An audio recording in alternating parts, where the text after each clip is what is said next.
I get to talk about all-season tires today. Why? Mainly for two reasons. Firstly, the performance of all-season tires has improved significantly, especially in recent years. And secondly, they are the growth market in the tire sector. More and more all-season tires are being purchased, and they have become a real alternative, even for, let's say, regions with more challenging climates. And so, that we can really talk about the topic in a technically in-depth way, today I'm allowed to visit one of the absolute pioneers in the all-year sector, namely Goodyear and its innovation center here in Luxembourg. There, I will get informed, inform you, and also clear up a few all-year tire misconceptions. A tire consists of rubber and carbon black, and that's it. At least, that's what the customer perceives at first. Yes, that it's made of rubber. That's obvious. It's a rubber tire. And as for the soot, many people already know that the color of the tire comes from the added soot. But in reality, there's much, much more in it. We're talking about a double-digit number of components. Up to 17 components are in the tread compound. And we'll first look at the most important component, namely the rubber. Here we have two different types of rubber, and you can already see visually there's a huge difference. This is natural rubber, this is synthetic rubber. Now let's start with the natural rubber. It really is a natural product, and if you smell it, it actually smells like smoked black forest ham. There's a simple reason for this. Because it's a natural product, it needs to be disinfected or smoked like the ham, so that bacteria don't start breaking it down. What's interesting about natural rubber is its elasticity. It's really unique, what it does. And nature is particularly precise here. When natural rubber is formed by nature, the level of precision in the structure of the long chains is incredible. And this can't yet be artificially mimicked, which is why natural rubber is still a component, though no longer the largest component of a tire. Now, let's move on. Here we have synthetic rubber. And here's something to notice. Watch out. It sticks like a sports tire, basically. You'll mostly find it in the tread compound because it's supposed to stick and because it emphasizes one of the two main characteristics of a tire. There's the elastic component of a tire. Elastic. And then there's a viscous component, similar to a liquid, that ensures it sticks. That's why synthetic rubber is primarily used in the tread, and its properties can be widely adjusted because it's synthetic. Yet, natural rubber still cannot be entirely replaced. In the next step, we'll just mix together such a compound. I already mentioned that there are a lot of components in a tire. I won't go over all of them again now. As you can see, there's a lot in there. I want to specifically mention two that I talk about often. One is silica. This is the hydrophilic substance that ensures particularly good wet grip. And what I also find very interesting, which I usually use to dress my salad, is sunflower oil. Over here, we also have sunflower seeds. They're important in modern tires too. Okay, let's take all these substances here. We'll mix them up first. Just simple mixing. And now we should already have a really good rubber mixture, a great tread. Let's see what just the mixture does. It behaves like chewing gum. Sorry, this is not what I want in my tire as a rubber mixture. It needs to be treated. And here we have exactly that. Examples of how it has been treated, vulcanized. And now we suddenly have the behavior we expect. This is what we want. This is what we expect from a rubber compound for the tire. This is exactly the elasticity. The exciting and sometimes frustrating thing for a tire developer is that they want to achieve so many goals. And the goals sometimes contradict each other. Rolling resistance, wet grip. For rolling resistance, I want a tire that is especially elastic, deforms little, and therefore absorbs little energy. It should transfer the energy given to it by the drive as efficiently as possible to the road.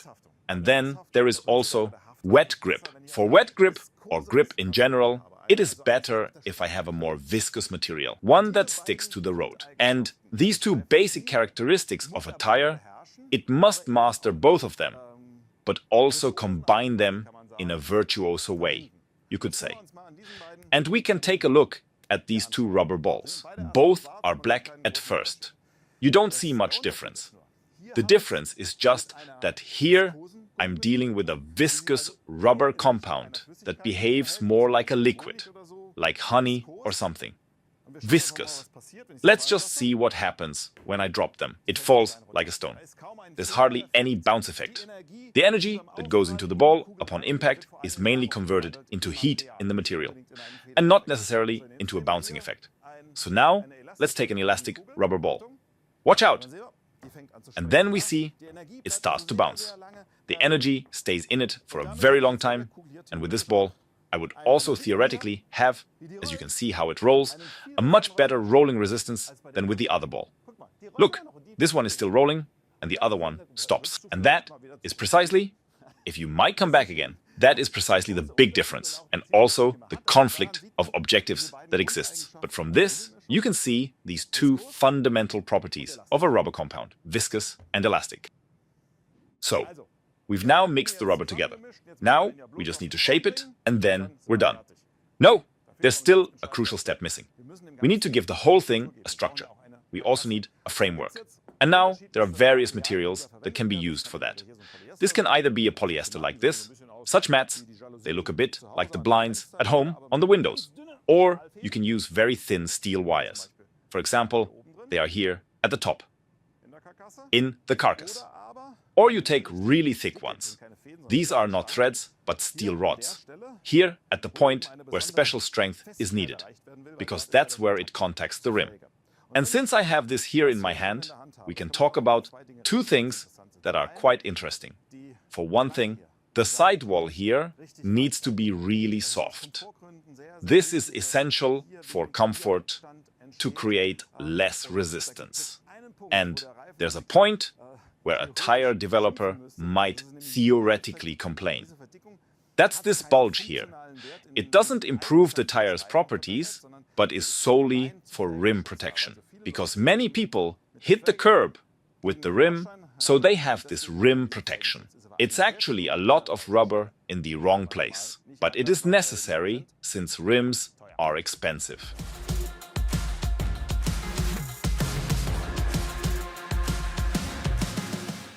Now, we need to talk about the crucial temperature behavior of the rubber mixture. I need to use a little trick. Normally, you might switch off when a diagram comes up because it feels like school. But I find it interesting how different tire temperature ranges can be. Look here at the dark red curve. And here below is the temperature. Here's the plus range, plus 30 degrees, and here minus 30, minus 60 degrees. And the dark red curve, that's the curve of a racing tire. And what almost everyone who has seen a race already knows is that before a racing tire is used, it's wrapped in heat blankets. It's heated to a specific temperature. Why? Only then it reaches its specific grip properties. Only then it becomes viscous enough to brake and accelerate well. But it needs a lot of heat, which it can't handle at all. That's below zero temperatures. You can see it here. Already just below 0 degrees, at minus 10 degrees, it completely fails. Becomes brittle, and here's an important point. Can glaze. This means so brittle that you could break it like glass. And the glazing point is crucial for a tire. This point is higher for a summer tire at lower temperatures than for an all-season tire, which is supposed to function well in winter too. And we can see it here as well. The blue curve, that's the vector 4-season. We can see that this curve is clearly shifted into the negative range, and the glass transition point, the point at which it becomes really brittle, occurs at minus 40, minus 50 degrees. And we can also look at this now, away from the diagram, in an experiment. Let's do that here. Here is liquid nitrogen. It is cooled down to just about minus 35 degrees. So the temperature hasn't been fully reached yet, so we'll pour a little more. Whoa! More liquid nitrogen. And now we'll do the experiment. Oh, that's very cold. Very, very cold. So, we take the summer tire mixture. Put it in here. Wait a moment. It needs to get really cold. As I said, you usually don't do that with summer tires. You don't drive in the Arctic winter. So, then we take that out and bam, breaks like glass. That's the glazing. And now we do the same with an all-season. Now it's getting a bit exciting because this is very, very cold. If it survives, it's really good. Let's see.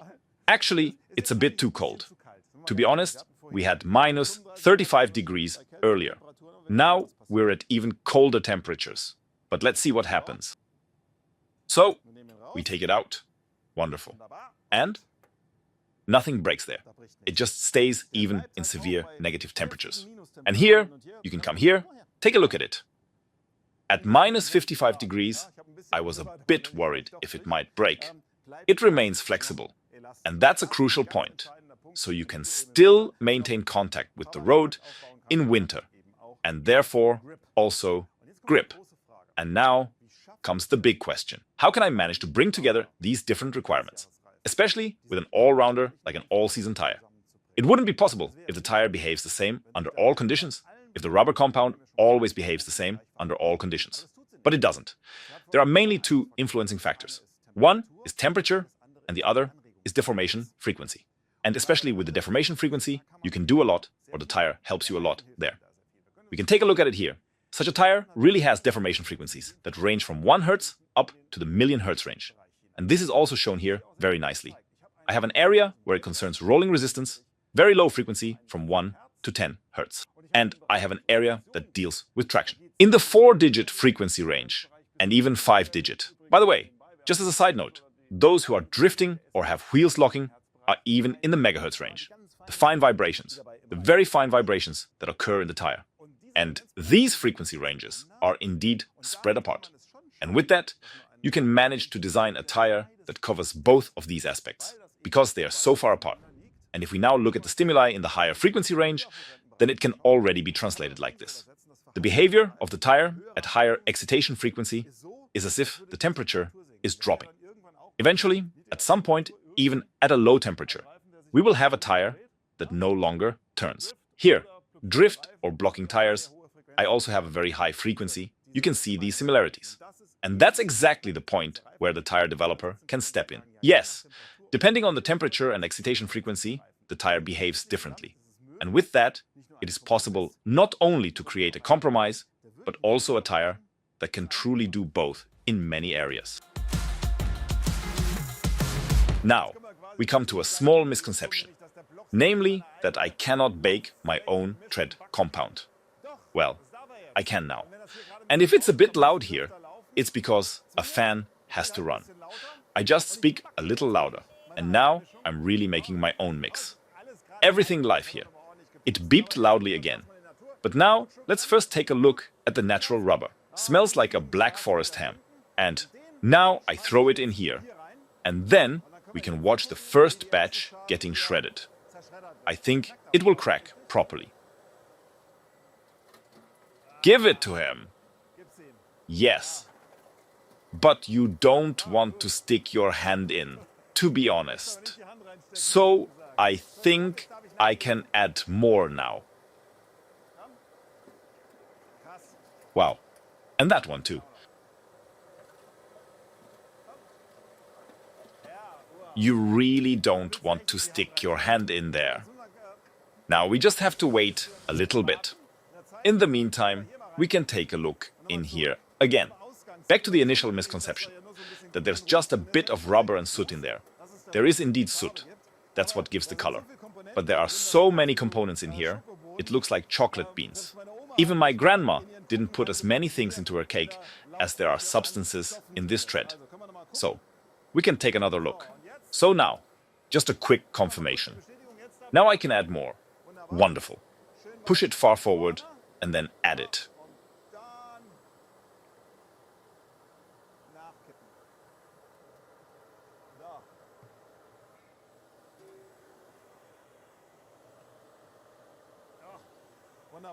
Wonderful. But that's not all. This will now be closed. Attention, this is now being heated. By the way, there is no heater inside. It's friction heating. So friction causes the temperature to rise above 100 degrees, in the end over 130 degrees or so.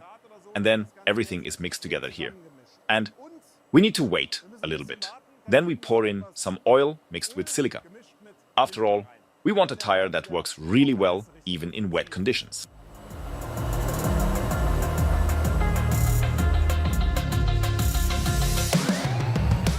Oh, it doesn't look like a tire yet. It looks a bit like the remains in my grill, but I think it's still going to become a tire. Now it's really being pressed together. Now I can pour in silica mixed with oil. By the way, this is a special bag. It's not just any shopping bag. You can toss it in and it will dissolve. And away we go. I'm not saying anything. I'm not saying anything. Anything I say now can be used against me.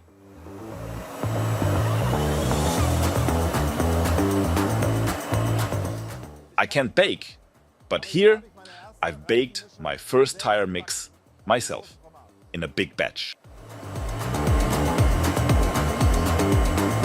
Okay. Yes, there it is. It still looks a bit misshapen, but it already smells very interesting. Let's see. Oh, hot, very hot. But it's my first big rubber mix. Yes, this lump still needs to be rolled out. It needs to be homogenized. This is just the raw form for now, but it looks tasty.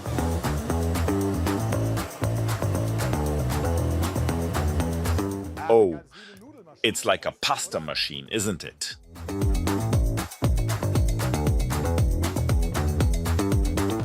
This is still quite hot. It looks a bit like a Zorro mask.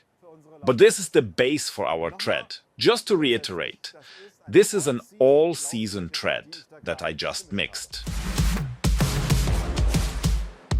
Without its lamella structure, as you can see here again, a winter tire is almost nothing on snow, because you can't transmit much force with just the rubber. Is that right? Let's settle that here in Goodyear's snow lab. They can make their own snow. So let's go in there now. It's really cold in there. That's why I'm wearing a jacket. Minus 25 degrees and into the, I wanted to say, cozy room, but it's relatively cool in here.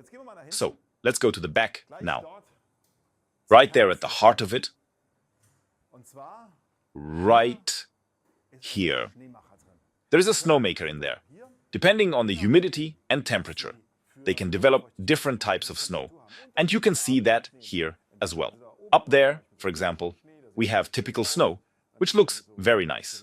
Then we have sectoral plates here, then thin plates, and they can set all of this up inside with their own snowmaker. So, let's see if we can take a look at it. Okay, there it is. It's really fascinating, I tell you. So, let's open the door here. It's pretty cold inside. We won't keep it open for long. And let's be careful. Watch out. Can you see that? It's snowing inside now. They have these threads hanging here. And on these threads, the snow is forming right now. It's really growing. The snow crystals are growing out. And depending on what temperature and humidity I have, I can let the snow grow here. Isn't that amazing? And that's also very important, because there isn't just one type of snow. Let's close it so that the snow can grow a little more in peace inside. But there are different types of snow, and you don't always see that. For example, here we have two different types of snow. But this is not snow. This is fresh snow. Here, with beautiful snow crystals. Okay, but this is just crushed ice. And they behave completely differently. You need to test a winter tire on different snow conditions. How do you do that? You take these different types of snow, put them into a metal tub. It's basically snowed in. You can watch here. Now you take this plate and compact it. Defined. For that, you go to this device here. That's where it goes in. You shouldn't put your fingers in there. It's not so good. It gets compressed, so you have comparable conditions. So now we come to what I said at the beginning. Only over the rubber. Without the lamella structure, you cannot properly transfer power on snow. Okay? We have two rubber compounds here. We have a winter compound and a summer compound. Let's just have a look. Check it out. This is the summer compound, and this one is the winter compound. Can you really transfer power with it? Let's first try with the summer mix, and then we'll see, So I can start here. I'm slipping off. Okay, you can see it here in the track. And now we take the winter mix. Watch out. I place it here, press firmly, and I can move the whole thing. I can exert that much force. Isn't that crazy? Without any lamellar structure or anything else, I just use the mix, just the rubber compound, especially for winter. And I'm moving this whole thing here. I find this absolutely impressive, especially when you see the hockey puck here, sort of like a summer mix. Yeah, the point is just, why are they doing all this here?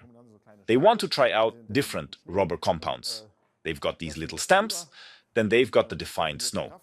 They let it slide over with a defined force and then measure how the friction is. And of course, various treads are also tested here. These are the samples they're using.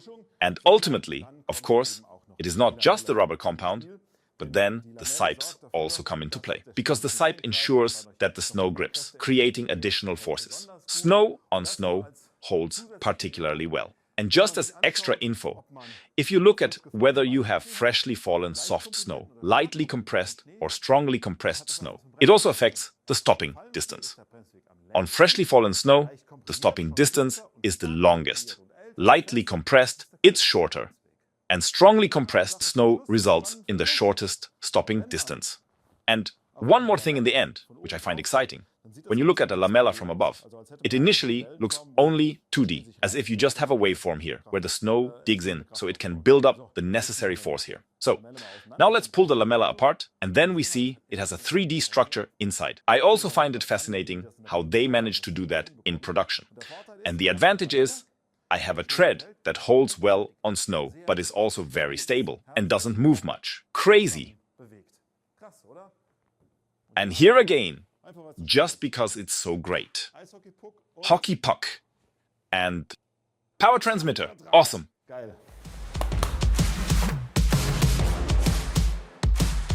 All-season tires just don't look as good. And that's a subjective opinion you'll hear from drivers of sportier cars. And I can understand that, especially with the older models. There used to be all-season tires back then, which I personally didn't find attractive. They looked a bit rougher, especially towards winter tires, and that's not something you want on some cars, at least not at first glance. However, there has been a huge development, also in design. And we need to talk about that now, because we are right here in the design center. And when I look at the current tire here, the Goodyear Vector, it's a pretty attractive tire to me, especially when you look at it from the side. But it's not easy for it. It's an all-rounder among tires. It really has to cover all conditions. I find the term compromise a bit disparaging. It's more like an all-rounder. And above all, it has to be a winter tire, according to the specifications. That's why the Alpine symbol is mandatory for these tires. They must work under winter conditions. So now we have different requirements. When I look at a winter tire, for example, I have relatively little rubber directly on the road compared to the tread. You can even express that in percentages. 53% of the tread is rubber that is actually in contact with the road. The rest is the so-called negative share, which is responsible for draining all the water on the road, whether it's frozen, slush, or liquid. Either for propulsion, for gripping, or it is simply diverted. So there is relatively little rubber on the road. Let's move over to the summer tire. Then we have a lot of rubber on the road here. Water is also diverted here, but it doesn't have to deal with snow. And here, 69% of the tread is rubber on the road. That is also one reason why it looks a bit sportier at first. An extremely sporty option would be a slick tire with a lot of grip. That means 100% rubber on the road. And now we move to the all-weather tire, where I have practically the middle ground between the two. 63% rubber on the road, and the rest is drainage or ensures grip on snow. But how do I come up with such a design now? How does an all-weather design get created? Do the designers who are actually sitting next door just come up with an idea and it's implemented directly? No, it's a bit more complex. At the beginning, and I'll put it this way, not negatively, it can be brainstormed. an idea can be developed first. What could the profile roughly look like? For example, there's a prototype tire developed for Porsche, featuring the Porsche logo, which is still hand-cut. This only happens today at the Nürburgring when a slick needs to be quickly modified for wet conditions. Such things, of course, don't make it into mass production. Instead, we follow the process, and let's check it out. First sketches. First refinement of the design, which also looks tasty. Then it goes into the conversation with the experts who say the tire must be able to do this and that. That's why we need these properties and the profile. So here you already have a tire that, in my opinion, already looks relatively finished, but still far from the product, because now you first enter the next stage. Now the tire is extensively simulated on the computer in all its properties, and you can do that up to a certain point. Today, computer simulation is very advanced, but a tire is incredibly complex. It's one of the most complex fields in the automotive world. Especially simulating it in borderline situations is not yet 100% possible. And here, we also developed a bit of variations, for example, for the sidewalls, how they look here or there. This is also attractive. Or whether you have straight channels or the typical wavy sipes. With these ideas, you then hit the road, where you find out if the tire works or not. Now, with the final design, the following stands out. On the one hand, the ideas they had on the side are gone. Why? Because, for example, the car manufacturers said, wait a minute, that's not great aerodynamically, which is extremely important nowadays. So we're making it more conservative here. And then, on the road, it was found that this structure here with the straight channels works even better when you can see the slats. Although the slats, they're still there. That's the interesting part. That means when the tire wears down, you eventually see them, because they're integrated in 3D. So you can really see the compromise between design and functionality. In the end, the tire has to reflect the performance it needs to deliver. If I design a winter tire that looks like a slick, even if it performs wonderfully in winter, everyone will be skeptical and say, will it work? And that's why the tire design has to match what the tire can do. And then let's move from the picture to the real tire. And I have to say, it's not an unattractive tire, especially when it is in the wheelhouse. And for me, a very important point is that I have to walk up to the tire first and read what kind of tire it is, and then say, ah, it's an all-season tire. You don't have to look at tire test reports these days. Basically, all tires are at least good, and it's enough to look at the tire label and the price to make a decision. So it is true that the tire label is important. Rolling resistance, wet braking, and also noise should be evaluated. The price is definitely not unimportant either. But I'm not just saying this as a car tester. Tire tests are extremely important, because even today, the performance differences between tires are so significant. And especially when we talk about all-season tires, which is the most complex of all tires, as it has to cover the largest range. And it used to be, you can clearly say from tests, that they struggled a bit more to get a really good rating. And at Automotor and Sport, we try to test as many tires as possible, but we can't test all of them either. And the colleagues at ADAC were a bit faster with the all-season tires this time and conducted a big all-season tire test. And because we value our colleagues so much, we also put this test on our website. Let's take a quick look at it. And there's a ranking among the tires, because there are some interesting points. First, the big performance difference in the all-season tire range. Which tires did well and which did particularly well. And this is the first time that the colleagues from ADAC also rated a product as good in the all-season tire category. As a final grade, that's impressive. But anyway, read reviews, and I don't say that just as a car tester. An all-season tire is no fun on a sporty car. Is that true? Let's test it out now. Live test. I haven't driven the Golf GTI Club Sport with 300 horsepower a single meter yet. This is the first moment where I will get into this car and drive it. But we can briefly take another look at the tire. I have to say, honestly, you have to look twice to realize that this is not a classic summer tire. From the outside, it has a nice silhouette and a nice flat sidewall. What format do we have here? This is a 225/40 R18. Yeah, I guess it could be 19 inches. But I'm also happy with 18 inches. So let's go. Let's see what the Vector can do.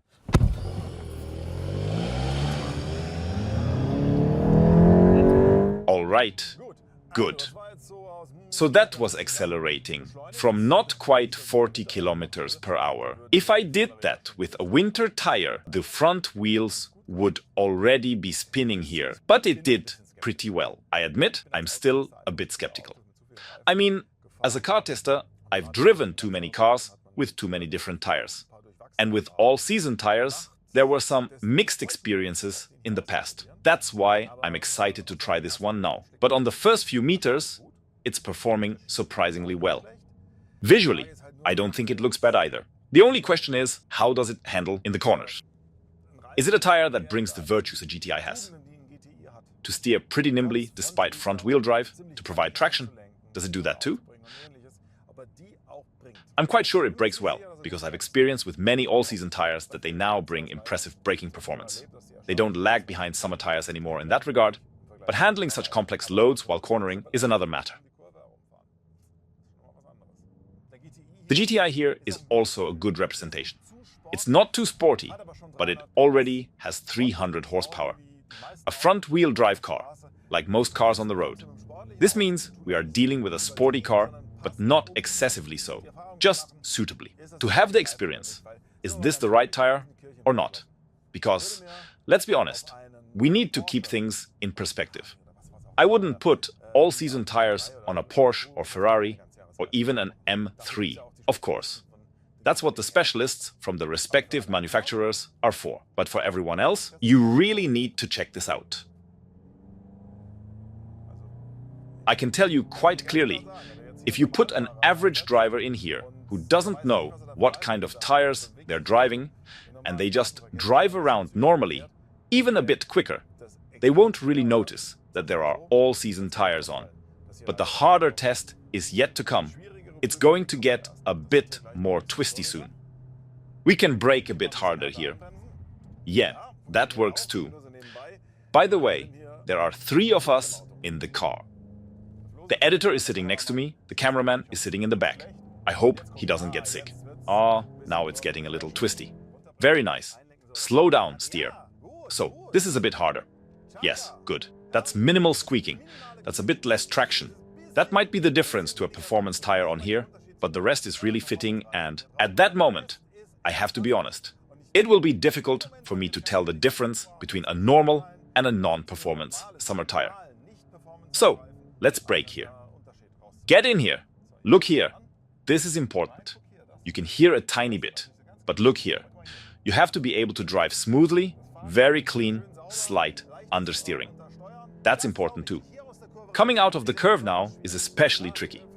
Yeah, the front lifts up, it has to transfer steering forces, and it just managed that.